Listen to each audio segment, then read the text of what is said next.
Hello, स्वागत है आप सबका मेरे यूट्यूब चैनल में।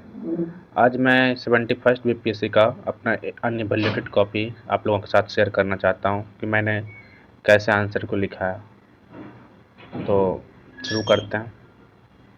पहला क्वेश्चन है 42वें संविधान संशोधन के बारे में, और उसमें पूछ रहा है उनकी मुख्य विशेषताओं और महत्व पर चर्चा करें। तो इस क्वेश्चन का मेन उद्देश्य है कि हमें इसके बारे में 42वें संविधान संशोधन के बारे में थोड़ा बताना है, और मेन इसका थीम है मुख्य विशेषता और महत्व। तो मैंने शुरुआत में थोड़ा बता दिया है इंट्रो में कि इसे लघु संविधान कहा जाता है, और मुख्य विशेषता में मैंने बता दिया कि प्रस्तावना में पहली बार संशोधन किया गया, समाजवादी धर्मनिरपेक्ष अखंडता। ये मुझे बहुत कुछ इसमें ज़्यादा याद नहीं था, तो मैंने थोड़ा गोल गोल घुमा के लिख दिया है। राष्ट्रपति को तो यह मैंने लिखा है। उसका महत्व में, इसमें महत्व मैंने दे दिया है कि प्रस्तावना को संविधान का अंग माना गया, संसद की शक्ति को विस्तारित किया गया। तो ये था मेरा पहला क्वेश्चन। और दूसरा में ये है कि भारत में संसद और सर्वोच्च न्यायालय के बीच सर्वोच्चता का विवाद पैदा होता है, और इसके कथन के नजरिए से अपने विचार को। तो क्वेश्चन का मेन थीम था कि सर्वोच्च न्यायालय और संसद के बीच सर्वोच्चता का विवाद। तो मैंने थोड़ा इंट्रो में बता दिया है कि शक्ति पृथक्करण के बारे में सिद्धांत है आर्टिकल 50 में। उसके बाद मैंने दोनों को अलग अलग करके दिखा दिया है दोनों का क्या है, कि दोनों विवाद क्यों पैदा होता है। तो यहाँ विवाद के कारण मैंने केस का जिक्र किया है। अनूप बरनवाल केस 2023 में आया था। फिर कॉलेजियम पद्धति, न्यायिक पुनरावलोकन, बुनियादी ढांचा। और मेरे विचार नीचे में था कि संसद तथा सर्वोच्च न्यायालय दोनों ही भारत के संवैधानिक व्यवस्था को बरकरार रखता है। जहाँ एक नागरिक को अधिकार देता है, वहीं दूसरा नागरिकों के सही अधिकार पर जोर देता है। तो ये था। और तीसरा क्वेश्चन में रीट जुरिडिक्शन के बारे में बता रहा है। इसे 5 रीट में से बस 3 ही रीट के बारे में पूछ रहा है, और बोल रहा है कि सर्वोच्च न्यायालय और उच्च न्यायालय में दोनों के अधिकार क्षेत्र के बारे में पूछ रहा है। तो इंट्रो में मैंने ऐसे ही लिख दिया, अनुच्छेद 32 के बारे में और 226 के बारे में थोड़ा थोड़ा बताया है। उसके बाद दोनों को कंपेयर कर दिया है, 32 और 226 के बारे में, सर्वोच्च न्यायालय और उच्च न्यायालय का जो है। उसके बाद उसके बाद 3 रीट में मैंने बंदी प्रत्यक्षीकरण, मैंडामस और को वारंटे को लिखा है, और लास्ट में थोड़ा कंक्लूजन लिख दिया है। फिर चौथा क्वेश्चन है भारत के संविधान के अंतर्गत न्यायिक पुनरावलोकन को स्पष्ट करें और इसका मुख्य उद्देश्य क्या है। मैंने ये पूछना चाह रहा है न्यायिक पुनरावलोकन क्या है और इसका मुख्य उद्देश्य। ये दोनों क्वेश्चन का मेन थीम है। तो न्यायिक पुनरावलोकन के बारे में मैंने उसका थोड़ा जिक्र कर दिया है, और इसका आधार बता दिया क्या क्या आधार है। आर्टिकल में 13, 32, 226 और 137 के अंदर था। और पुनरावलोकन की शक्ति के बारे में थोड़ा बता दिया है, और उसका मुख्य उद्देश्य जो क्वेश्चन में डिमांड किया गया था, तो मैंने लिखा है 4-5 पॉइंट इसमें लिख दिया है। संविधान की रक्षा करना, मौलिक अधिकारों की रक्षा करना, संघीय ढांचा बनाए रखना। और चुनौती में लास्ट में चुनौती थोड़ा लिख दिए ताकि पेज भी खाली ना रहे। तो सरकार कार्यों में हस्तक्षेप, ऐसे करके फिर मैंने लास्ट में लिख दिया न्यायिक पुनरावलोकन चेक एंड बैलेंस बनाए रखता है।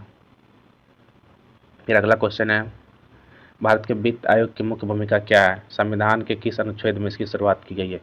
क्वेश्चन का मेन थीम है मुख्य भूमिका, और संविधान में इसकी शुरुआत की चर्चा। तो ये है मुख्य भूमिका। मैंने वित्त आयोग के बारे में बता दिया है, उसकी मुख्य भूमिका के बारे में चर्चा कर दिया मैंने, क्या क्या कार्य करता है। उसके बाद इसके महत्व के बारे में, संविधान राज्य तथा संघ के बीच तालमेल बनाए रखता है, खर्च में कटौती का सुझाव दे सकता है।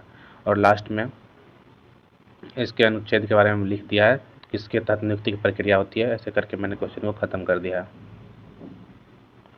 अगला ये लॉन्ग क्वेश्चन है, इसमें 2 क्वेश्चन रहता है, तो इसमें किसी को चूज करना था। तो मैंने संवैधानिक नैतिकता वाला क्वेश्चन चूज किया, और इस क्वेश्चन को पढ़ते हैं इसमें क्या बोल रहा है।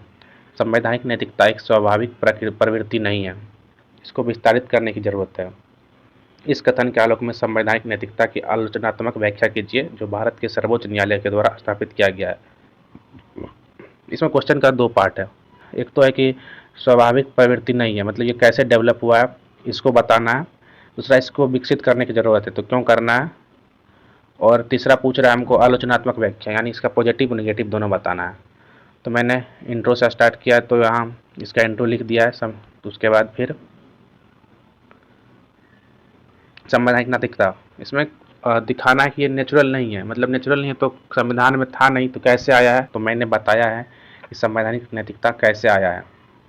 तो मैंने केस के माध्यम से बताया था कौन कौन से केस था, उसके उसके थ्रू संवैधानिक नैतिकता का विकास हुआ है। तो ऐसे करके पहला केस जस्टिस अजय कुमार त्रिपाठी, फिर जस्टिस मुरली प्रसाद, फिर संवैधानिक नैतिकता का विकास में सबरीमाला मंदिरवाद, उसके बाद मेनका गांधीवाद, नवतेज सिंह जौहरवाद, सायरा बानोवाद। ये करके मैंने बता दिया कि ऐसे ऐसे करने के बाद संवैधानिक नैतिकता का विकास हुआ है। फिर इसके महत्व क्या है, तो महत्व में मैंने लिख दिया अनुच्छेद 14, 15, 21 महिलाओं को सम्मान। उसके बाद इसकी चुनौती में सामाजिक अधिकारों पर वरीयता है, जैसे 3 तलाक, सबरीमाला मंदिरवाद, समाज में विखंडन की चुनौती। यह है। फिर मूल ढांचा में मूल ढांचा वाला विवाद जो बनता है वो वाला। उसके बाद न्यायालय वर्सेस यूनियन के बीच में जो हमेशा विवाद रहता है, तो एक नैतिकता के कारण भी होता है। और विशेषज्ञता की कमी न्यायालय के पास, क्योंकि न्यायालय के पास सिर्फ जजमेंट का अनुभव होता है, वो लॉ बनाने का अनुभव तो होता नहीं है।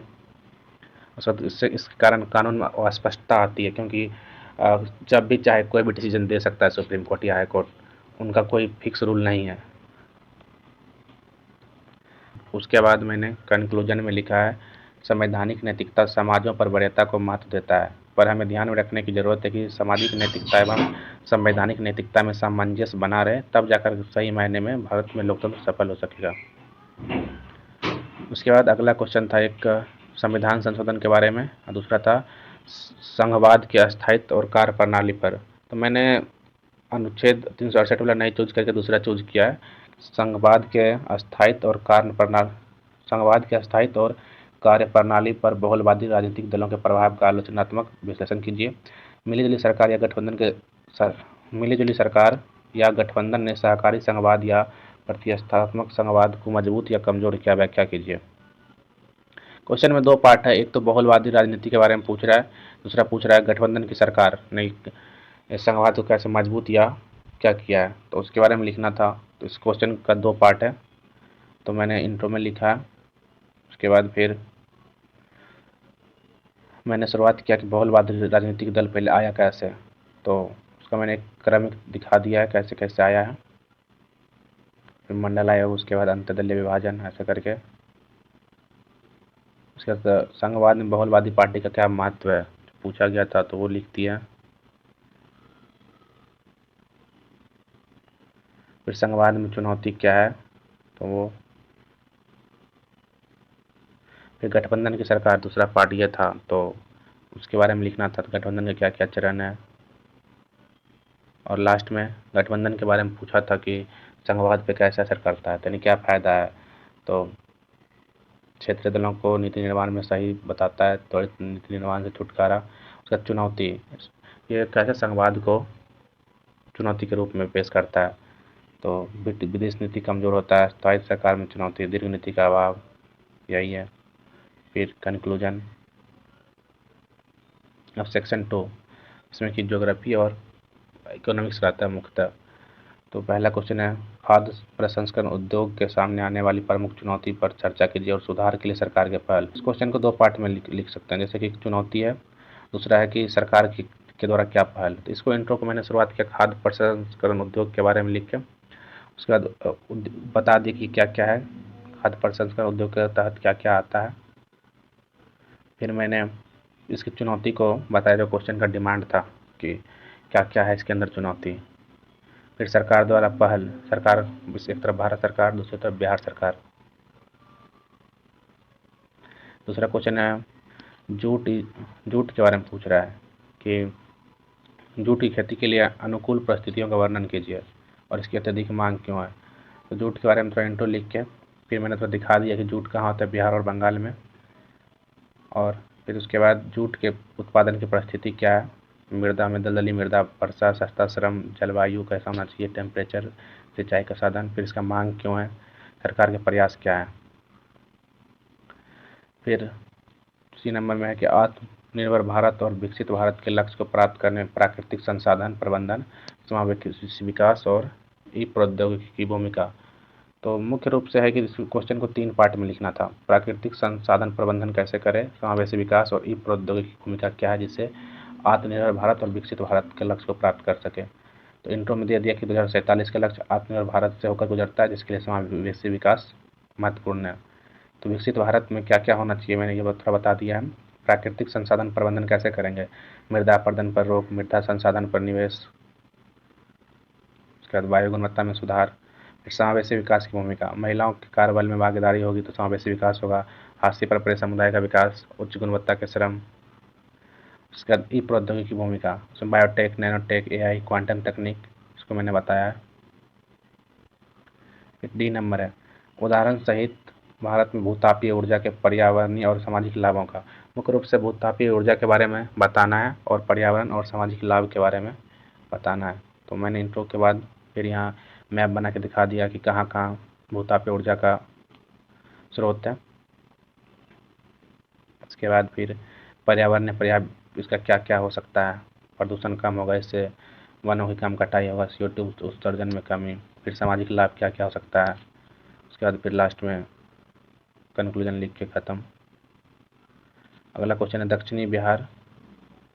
वो पूछ रहा है पिछले 10 वर्षों में दक्षिण बिहार के समावेशी और सतत विकास को बढ़ावा देने के लिए सरकार द्वारा उठाए गए कदमों का वर्णन कीजिए। दक्षिणी बिहार के बारे में थोड़ा बता दिए, उसके बाद मैप में दिखा दिए कि इधर उत्तर और दक्षिण बिहार है और क्या क्या सरकार ने 10 साल में क्या क्या किए हैं। तो और उसके सरकार ने सतत विकास को बढ़ावा देने के लिए सरकार ने क्या क्या किया 10 साल में, तो इसको दिखा दिए हम। उसके बाद उसके उसके तहत क्या क्या योजनाएं लाए हैं, सारा योजना लिख के उसके बाद सतत विकास को बढ़ावा।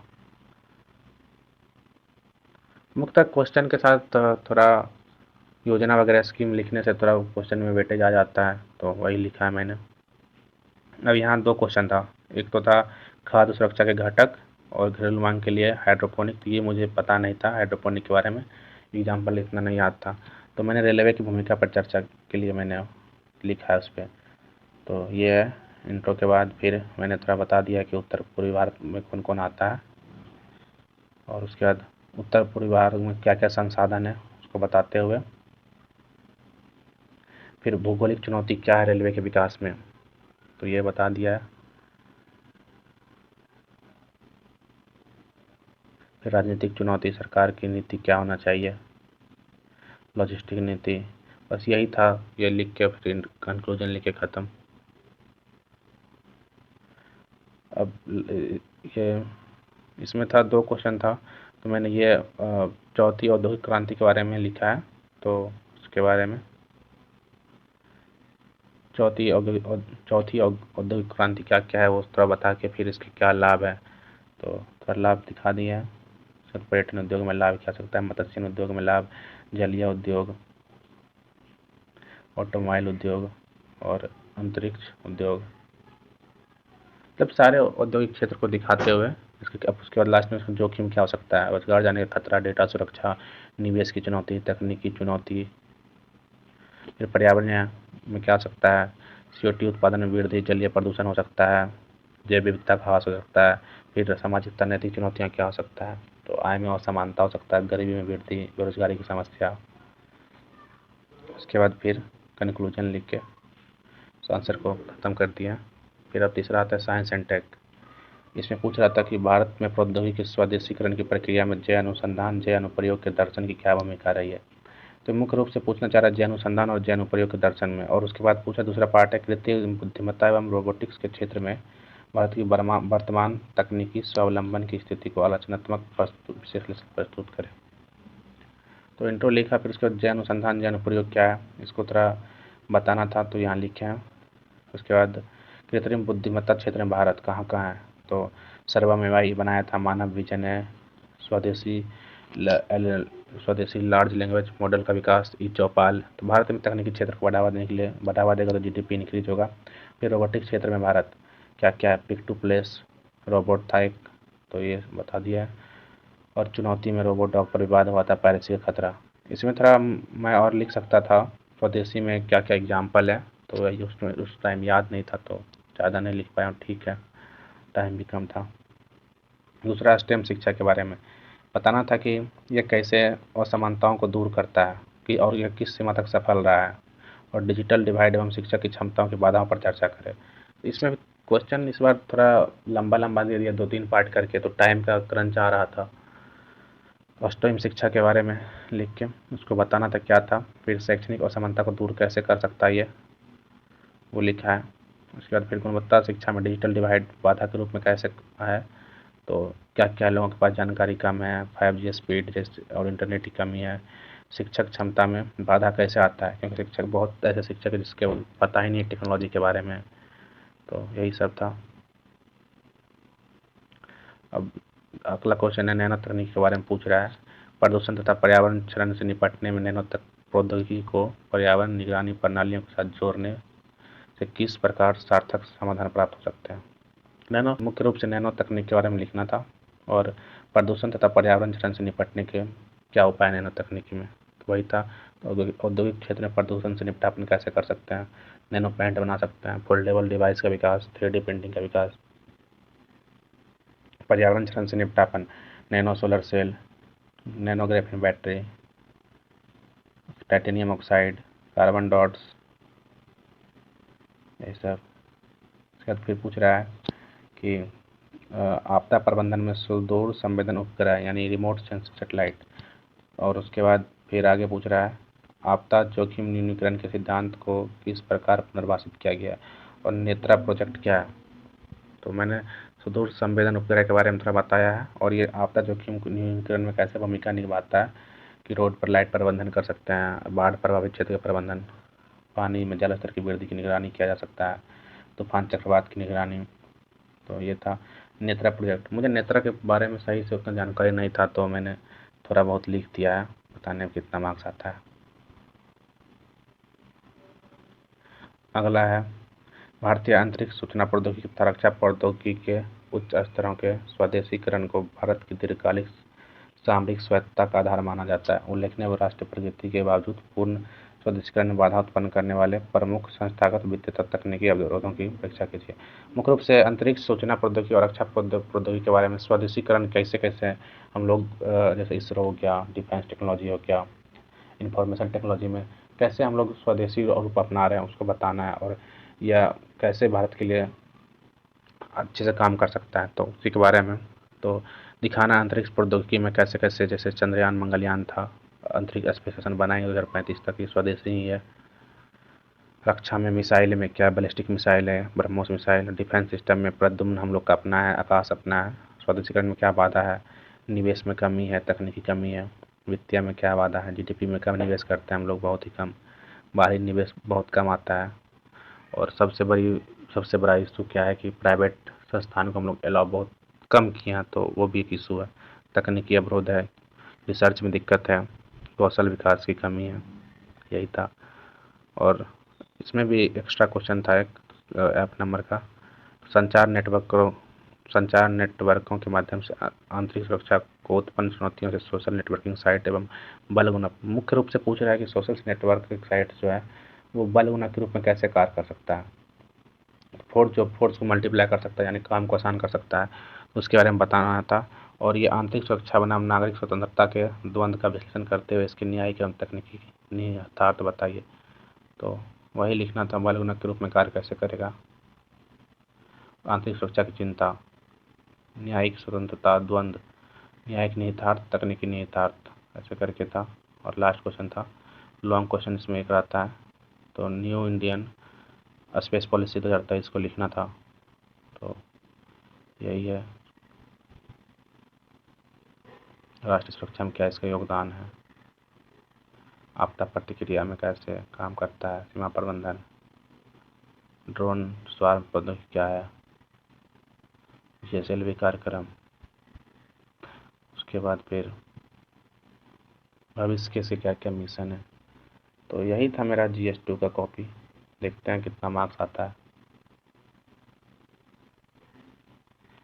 Thank you.